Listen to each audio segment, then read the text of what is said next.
Sir ಇವಾಗ ನೀವು big boss winner ಆಗಿರೋದ್ರಿಂದ ಆಚೆ ಬಂದ ಮೇಲೆ ಫುಲ್ ಬ್ಯುಸಿ ಆಗಿರೋದಂತೂ ಗೊತ್ತಾಗುತ್ತೆ. ಈಗ ಪ್ರೆಸೆಂಟ್ ಯಾರೆಲ್ಲ ನಿಮ್ಗೆ ಇನ್ನೂ ಟಚ್ಚಲ್ಲಿದ್ದಾರೆ ಸರ್? ನಮ್ಮ ಸೀಸನ್ ಅವರ ಸಾನಿಯಾ ಅವರು ಟಚ್ಚಲ್ಲಿದ್ದಾರೆ, ಗುರೂಜು ಅಂತೂ ಸೂಪರ್ ಟಚ್ಚಲ್ಲಿದ್ದಾರೆ, ಆ್ಯಂಡ್ ರೂಪೇಶ್ ರಾಜಣ್ಣ ಅವರು ಟಚ್ಚಲ್ಲಿದ್ದಾರೆ, ದಿವ್ಯಾ ಅವ್ರ ಹುಡುಗನು ಟಚ್ಚಲ್ಲಿರ್ತಾರೆ.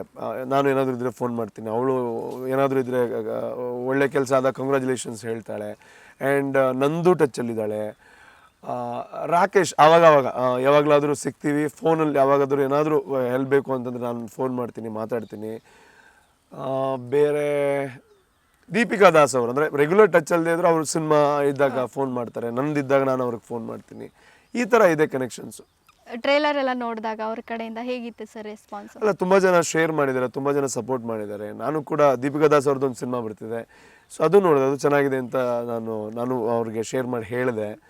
ಸೊ ಎಲ್ಲ ಸಪೋರ್ಟ್ ಮಾಡ್ತಾರೆ. ಆ್ಯಕ್ಚುಲಿ ನಾನು ಈ ಕ್ವಶನ್ ಯಾಕೆ ಕೇಳಿದೆ ಅಂದರೆ ಸರ್, ಬಿಗ್ ಬಾಸಲ್ಲಿ ಇದ್ದಾಗ ಸಾನಿಯಾ ಅವರು ನೀವು ಸ್ವಲ್ಪ ಕ್ಲೋಸ್ ಆಗಿದ್ರಿ, ಒಳ್ಳೆ ಫ್ರೆಂಡ್ಸ್ ಆಗಿದ್ರಿ. ಆಚೆ ಬಂದಮೇಲೆ ಎಲ್ಲೋ ಅದು ತುಂಬ ಕಡಿಮೆ ಆಯಿತು. ಸೊ ಜನಗಳು ಕಮೆಂಟ್ಸ್ ಹಾಕಿದಾಗ ಅದು ಬಿಗ್ ಬಾಸಲ್ಲಿ ಸ್ಕ್ರಿಪ್ಟ್ ಆಗಿರುತ್ತೆ, ಸೊ ಹಾಗಾಗಿ ಫ್ರೆಂಡ್ಸ್ ಆಗಿ ಈ ಥರ ಇರ್ತಾರೆ, ಆಚೆ ಬಂದಮೇಲೆ ಅವ್ರು ಯಾರೋ ಇವ್ರು ಯಾರೋ ಈ ಥರದ್ರಲ್ಲಿ ಬಿಹೇವ್ ಇರ್ತಾರೆ ಅಂತ ಅಂದಾಗ, ಸೊ ಅದಕ್ಕೊಂದು ಕ್ಲಾರಿಟಿ ಇವಾಗಲೂ ಟಚ್ಚಲ್ಲಿ ಇದ್ದಾರಾ ಸಾನಿಯಾ ಅವರು? ಅಲ್ಲ, ಸ್ಕ್ರಿಪ್ಟ್ ಯಾರು ಕೊಡೋದು ಅಂತ ನನಗೆ ಗೊತ್ತಿಲ್ಲ. ಯಾರೋ ಬಂದು ಕೊಟ್ರಾ ಅಲ್ಲ ಯಾರು ಕೊಟ್ಟರು ಆ ಸ್ಕ್ರಿಪ್ಟು ಅಂತ ಗೊತ್ತಿಲ್ಲ ನನಗೆ. ಆ ಥರ ಯಾರೂ ಕೊಡಲ್ಲ. ಇನ್ನೊಂದೇನು ಅಂದರೆ ನೋಡಿ, ಇವಾಗ ನೀವು ಅಂದರೆ ಕಂಪ್ಯಾರಿಸನ್ ಅಂತ ಹೇಳಲ್ಲ, ಇವಾಗ ನೀವು ಒಂದು ಕಂಪ್ನಿನಲ್ಲಿ ಕೆಲಸ ಮಾಡ್ತಾ ಇದ್ದೀರಾ, ನಿಮ್ಗೊಬ್ರು ಕಲೀಗ್ ಇರ್ತಾರೆ. ಕಂಪ್ಯಾರಿಸನ್ ಅಲ್ಲ, ಜಸ್ಟ್ ನಾನು ಅಂಡರ್ಸ್ಟ್ಯಾಂಡ್ ಆಗಲಿ ಅಂತ ಹೇಳ್ತಾ ಇರೋದು. ನಿಮ್ಗೊಬ್ರು ಕಲೀಗ್ ಇರ್ತಾರೆ, ಅವ್ರು ಡೈಲಿ ನಿಮ್ಮ ಹತ್ರ ಆಫೀಸಲ್ಲಿ ಸಿಗ್ತಾ ಇರ್ತಾರೆ, ಡೈಲಿ ಮಾತಾಡ್ತಾ ಇರ್ತೀರ, ಸೊ ಕ್ಲೋಸ್ ಇರ್ತೀರ. ಅಲ್ಲಿ ಕೆಲಸ ಬಿಟ್ಟು ಇನ್ನೊಂದು ಕಂಪ್ನಿಗೆ ಹೋಗ್ತಾರೆ, ನೀವು ಅವ್ರಿಗೆ ಡೈಲಿ ಸಿಗ್ತೀರಾ? ಇಲ್ಲ ಸರ್. ಡೈಲಿ ಮಾತಾಡ್ತೀರಾ? ಇಲ್ಲ ಅಲ್ವಾ? ಅದೇ ರೀತಿ ಬಿಗ್ ಬಾಸ್ ಮನೆಯಲ್ಲಿ ಅದು ಜೆನ್ಯೂನ್ ಆಗಿರುವಂಥ ಫ್ರೆಂಡ್ಶಿಪ್ ಅದಕ್ಕಿಂತ ಜಾಸ್ತಿ ಇದೆಯೋ ಗೊತ್ತಿಲ್ಲ, ಫ್ರೆಂಡ್ಶಿಪ್ ಅಷ್ಟೇ ಇದ್ದಿದ್ದು. ಸೊ ಡೈಲಿ ಸಿಗ್ತಾ ಇದ್ವಿ, 24 hour ಒಟ್ಟಿಗೆ ಇರ್ತಾ ಇದ್ವಿ. ಡೈಲಿ ನಾವು ಕ್ಲೋಸ್ ಇರಲೇ, ಯಾರೋ ಒಬ್ರು ಕ್ಲೋಸ್ ಇರಲೇಬೇಕು. ಪ್ರತಿ ಸೀಸನಲ್ಲಿ ಕ್ಲೋಸ್ ಆಗ್ತಾರೆ ಅಂತಂದರೆ, ಕ್ಲೋಸ್ ಇಲ್ಲದೆ ನಿಮಗೆ ಎಂಡ್ ತನಕ ಇರೋಕ್ಕಾಗಲ್ಲ. ನೀವು ಒಬ್ಬರೇ ಇದ್ದು ಎಷ್ಟು ದಿನ ಇರ್ತೀವಿ ಒಬ್ಬರೇ? ಕ್ಲೋಸ್ ಅದು ಹುಡುಗಿನ ಯಾರೋ ಒಬ್ರು ಕ್ಲೋಸ್ ಆಗೇ ಆಗ್ತಾರೆ. ಸೊ ಅದು ಒಂದು ಪ್ಯೂರ್ ಆಗಿರೋವಂಥ ಫ್ರೆಂಡ್ಶಿಪ್. ಹೊರಗೆ ಬಂದ ಮೇಲೆ ನಮ್ಮ ಸುತ್ತ ಕ್ಯಾಮ್ರಾ ಇಲ್ಲ, ನಾನು ಅವ್ರನ್ನ ಮೀಟ್ ಆಗಿದ್ದೀನೋ, ನಾನು ಅವ್ರಿಗೆ ಫೋನ್ ಮಾಡಿದ್ದೀನೋ, ನಾನು ಅವ್ರ ಜೊತೆ ಕ್ಲೋಸ್ ಆಗಿದ್ದೀನೋ, ಮಾತಾಡ್ತಾ ಇದ್ದೀನೋ, ಕ್ಯಾಮ್ರಾ ಇಲ್ಲ ಅಲ್ವ, ಜನರಿಗೆ ಗೊತ್ತಿಲ್ಲ. ಎಲ್ಲಾದರೂ ಒಟ್ಟಿಗೆ ಕಾಣಿಸ್ಕೊಂಡ್ರೆ ಒಟ್ಟಿಗೆ ಇದ್ದೀವಿ ಅಂತ ಅವ್ರು ಒಪ್ಕೋತಾರೆ, ಕಾಣಿಸ್ಕೊಳ್ಳದೇ ಇದ್ರೆ ಒಟ್ಟಿಗೆ ಇಲ್ಲ ಅಂದ್ಕೋತಾರೆ.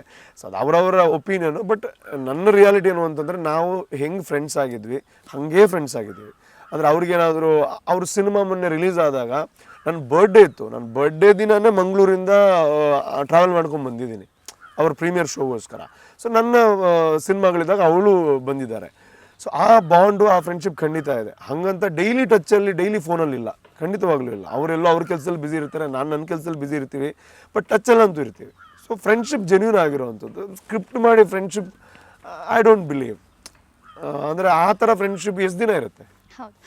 ಮುಂದೆ ಏನಾದರೂ ನಿಮ್ಮಿಬ್ಬರು ಕಾಂಬಿನೇಷನಲ್ಲಿ ಸಿನಿಮಾ ನಾವು ನೋಡಬಹುದಾ? ಹೇಗೆ? ಅಲ್ಲ, ಸಿನಿಮಾ ಆದರೆ ತಪ್ಪೇನಿಲ್ಲ, ನನಗೆ ಖಂಡಿತ ಆದರೆ ಒಳ್ಳೇದೇ ಅಂತಲೇ ಇದೆ. ತುಂಬ ಜನ ಎಕ್ಸ್ಪೆಕ್ಟ್ ಮಾಡ್ತಿದ್ದಾರೆ, ಆದರೆ ಅದು ನನ್ನ ಕೈಯಲ್ಲಿಲ್ಲ. ಬಿಕಾಸ್ ಆ ಥರ ಒಂದು ಸ್ಕ್ರಿಪ್ಟ್ ಬರಬೇಕು. ಬಿಕಾಸ್ ಇಬ್ಬರಿಗೂ ಇಂಪಾರ್ಟೆಂಟ್ ಆಗಿರೋವಂಥ ಸ್ಕ್ರಿಪ್ಟ್ ಆದರೆ ಅವ್ರಿಗೂ ಇಂಟ್ರೆಸ್ಟ್ ಇರುತ್ತೆ ಮಾಡೋದಕ್ಕೆ. ಸೊ ಇನ್ನೊಂದೇನು ಅಂತಂದರೆ, ಡೈರೆಕ್ಟರ್ ಯಾರು ಸಿನಿಮಾ ಮಾಡ್ತಾರೆ ಅವ್ರು ಥಿಂಕ್ ಮಾಡಬೇಕು, ಪ್ರೊಡ್ಯೂಸರ್ ಥಿಂಕ್ ಮಾಡಬೇಕು. ಸೊ ಅದಾದರೆ ತುಂಬ ಒಳ್ಳೆಯದು. ಬಟ್ ಆಗುತ್ತೋ ಇಲ್ಲೋ ನನಗೆ ಗೊತ್ತಿಲ್ಲ. ಸರ್ ಇವಾಗ ಸುದೀಪ್ ಸರ್ ತುಂಬ ಹತ್ತಿರದಿಂದ ನೋಡಿದವರು, ತುಂಬ ಹತ್ತಿರವಾಗಿರ್ತಾರೆ ಬಿಗ್ ಬಾಸಿಂದ ಅಂತ ಹೇಳ್ಬೋದು. ಈ ಸಿನಿಮಾದ ಟ್ರೈಲರ್ ನೋಡಿದಾಗ ಅವ್ರ ಕಡೆದು ಏನಾದರೂ ರೆಸ್ಪಾನ್ಸ್ ಬಂದಿತ್ತಾ, ಅಥವಾ ಮುಂದಿನ ದಿನಗಳಲ್ಲಿ ಪ್ರಮೋಷನ್ಗೆ ಅವ್ರಿಗೆ ಏನಾದರೂ ಅಪ್ರೋಚ್? ಅಲ್ಲ, ಒಂದೇನು ಅಂತಂದರೆ ಅವ್ರು super star. So Bigg Boss ವೇದಿಕೆನಲ್ಲಿ ಅವ್ರು ಹತ್ತಿರ ಇರ್ತಾರೆ, ಪ್ರತಿ ವಾರ ನಮ್ಮ ಬಗ್ಗೆ ಮಾತಾಡ್ತಾರೆ, ನಮಗೂ ಮಾತಾಡೋದಕ್ಕೆ ಸಿಗುತ್ತೆ. ಹೌದು, that doesn't mean that Bigg Boss ಆದಮೇಲೆ ಸಿಗ್ತಾರೆ ಅಂತಲ್ಲ. ನಾನು ಬೇರೆ ಹೆಂಗೆ ಅಂತಂದರೆ, ನಾನು ಎಲ್ಲಿ ಕೆಲಸ ಇರುತ್ತೆ ಅಲ್ಲಿರ್ತೀನಿ. ನಾನು ಮಂಗಳೂರಲ್ಲಿ ಕೆಲಸ ಇದ್ದಾಗ ಮಂಗಳೂರಲ್ಲೇ ಜಾಸ್ತಿ ಇರ್ತೀನಿ, ಬೆಂಗಳೂರಿಗೆ ಬರೋಲ್ಲ. ಸೊ ನಾನು ಜಾಸ್ತಿ ಇರೋದೇ ಮಂಗಳೂರಲ್ಲಿ ಕೆಲಸ ಇದ್ದಾಗ. ಇಲ್ಲ ಅಂತಂದರೆ ಕೆಲಸ ಇದ್ದಾಗ ಬೆಂಗಳೂರಿಗೆ ಬರ್ತೀನಿ. ಸೊ ಹಾಗಾಗಿ ರೆಗ್ಯುಲರ್ ಬೆಂಗಳೂರಲ್ಲೂ ಇರಲ್ಲ ನಾನು. ಇವಾಗ ಸುದೀಪ್ ಸರ್ ರೆಗ್ಯುಲರ್ ಸಿಗೋದಕ್ಕೆ ಅಂದರೆ ಅವ್ರು ಆ ಲೆವೆಲಲ್ಲಿರೋ ಸೂಪರ್ ಸ್ಟಾರು. ನನಗೆ ಅಷ್ಟು ಈಸಿ ಇಲ್ಲ ಅವ್ರನ್ನ ಮೀಟ್ ಆಗೋದಕ್ಕೆ. ನಾನು ಕೆಲವೊಂದು ಸಲ ಟ್ರೈ ಮಾಡ್ತೀನಿ. ಸೊ ಲಾಸ್ಟ್ ಟೈಮ್ ಒಂದು ಸಲ ಪಾಪ ಅವ್ರು ಕರೆದಾಗ, ಒಂದು ಸಲ ಕರೆದಿದ್ರು ನನ್ನ ಸರ್ಕಸ್ ಸಿನಿಮಾ ಚೆನ್ನಾಗಾದಾಗ. ಬಟ್ ನೆಕ್ಸ್ಟ್ ಡೇ ನಾನು ಹೋಗಬೇಕು ಅಂದಾಗ ಅವ್ರದ್ದೇನೋ ಸಮಸ್ಯೆಗಳಾಯಿತು ಪಾಪ. ಸೊ ಅವ್ರು ಬ್ಯುಸಿ ಆಗಿಬಿಟ್ರು. ಸೊ ಮೀಟ್ ಆಗೋಕ್ಕಾಗಿಲ್ಲ. ಸೊ ನನಗೆ ರೆಗ್ಯುಲರ್ ಮೀಟಿಂಗ್ ಏನೂ ಇಲ್ಲ. ಈಗಲೂ ನಾನು ಟ್ರೈ ಮಾಡ್ತಾ ಇದ್ದೀನಿ ಮೀಟ್ ಆಗಬೇಕು ಅಂತ. ಪಾಪ ಅವರು ತುಂಬ ಬ್ಯುಸಿ ಇದ್ದರು. ಅವ್ರ ರಿಲೀಸು, ಬಿಗ್ ಬಾಸ್ ಫಿನಾಲೆಲ್ಲ ನಡೀತಾ ಇತ್ತು. ಇನ್ನು ಟ್ರೈ ಮಾಡಬೇಕು. ಅವ್ರು ನಮ್ಮನ್ನು ಕರೆಸ್ಕೊಂಡ್ರೆ ಹೋಗ್ಬೋದು ಅಷ್ಟೇ. ನಾವಾಗ ಹೋಗೋಕ್ಕಾಗಲ್ಲ, because is a super star, we love him. ನಮ್ಗೆ ಖುಷಿ ಅವ್ರನ್ನ ಆ ಸ್ಥಾನದಲ್ಲೇ ನೋಡೋದಕ್ಕೆ. ಸರ್ ಇವಾಗ ತುಳು ಭಾಷೆಗಂತ ಬಂದಾಗ ಸುನೀಲ್ ಶೆಟ್ಟಿ ಸರ್ನ ನೀವು ಡೈರೆಕ್ಷನ್ ಮಾಡ್ತಾ ಇದ್ದೀರಾ ಅಂತ ಹೇಳಿದ್ರಿ. ನೆಕ್ಸ್ಟ್ ನಮ್ಮ ಸರ್ ಸುದೀಪ್ ಸರ್ನೇನಾದರೂ ಆ ಥರ ಒಂದು ನೋಡ್ಬಹುದಾ ನಾವು ಅಂತ ನಿಮ್ಮ ಡೈರೆಕ್ಷನಲ್ಲಿ? ಅಂದರೆ ನೋಡಿ, ಅದು ನನ್ನ ಕೈಯಲ್ಲಿಲ್ಲ. ಬಿಕಾಸ್ ನಾನು ಆಸೆ ಪಡ್ಬೋದು, ಆ ಡಿಸಿಷನ್ ತಗೊಳ್ಳೋದು ಸುನೀಲ್ ಶೆಟ್ಟಿ ಸರ್ ತಗೊಂಡ್ರೋ ಡಿಸಿಷನ್. ಅಂದರೆ ಇವನ್ ಸಿನಿಮಾದಲ್ಲಿ ನಾನು ಆ್ಯಕ್ಟ್ ಮಾಡ್ಬೋದು ಅಂತ. ಇವಾಗ ಸುದೀಪ್ ಸರ್ ಕೂಡ ಇನ್ ಕೇಸ್ ನಾನು ಫ್ಯೂಚರಲ್ಲಿ ಅವ್ರ ಹತ್ರ ಸ್ಕ್ರಿಪ್ಟ್ ಹಿಡ್ಕೊಂಡು ಹೋದರೆ ಅದು ಅವ್ರು ಡಿಸೈಡ್ ಮಾಡೋದು ಇವನ್ ಸಿನಿಮಾದಲ್ಲಿ ಮಾಡಬೇಕು. ಬಿಕಾಸ್ ನಾನು ಅಷ್ಟು ದೊಡ್ಡ ವ್ಯಕ್ತಿ ಅಲ್ಲ. ಸೊ ಖಂಡಿತ ಅವ್ರಿಗೆ ಡೈರೆಕ್ಟ್ ಅಂದರೆ ನಾನು ಡಿರೆಕ್ಷನ್ ಬಗ್ಗೆ ಅಷ್ಟೊಂದು ಆಳವಾಗಿ ಥಿಂಕ್ ಮಾಡಲ್ಲ. ಬಿಕಾಸ್ ನಾನು ಆ್ಯಕ್ಟಿಂಗ್ ಬಗ್ಗೆ ಜಾಸ್ತಿ ಗಮನ ಕೊಡೋದು. ಆದರೆ ಅಂಥ ಒಂದು ಒಳ್ಳೆ ದಿನ ಬಂದರೆ ತುಂಬ ಇಷ್ಟಪಡ್ತೀನಿ. ಬಿಕಾಸ್ ಸುದೀಪ್ ಸರ್ಗೆ ಒಂದು ಸಿನಿಮಾ ಮಾಡೋದು ಅಂದರೆ ದೊಡ್ಡ ವಿಷಯ ಅಲ್ವಾ. ಸೊ ಅಂಥ ಸೂಪರ್ ಸ್ಟಾರ್ಗೆ, ಅದು ಕೂಡ ಅಂಥ ಒಂದು ಸ್ವ್ಯಾಗ್ ಇರೋವಂಥ ಆ್ಯಕ್ಟರು. ಸೊ ಇವಾಗ ಸುನೀಲ್ ಶೆಟ್ಟಿ ಸರ್ದು ಅದೇ ದೇವ್ರಿಗೆ ಕೊಟ್ಟಂಥ ಅವಕಾಶ ಅದು. ಅದೇ ರೀತಿ ಫ್ಯೂಚರಲ್ಲಿ ಅಂತ ಅವಕಾಶ ಸಿಕ್ಕಿದ್ರೂ ಸಿಗ್ಬೋದು. ಆದಷ್ಟು ಬೇಗ ಆ ಟೈಮ್ ಬರಲಿ ಸರ್. ಆಗಲಿ.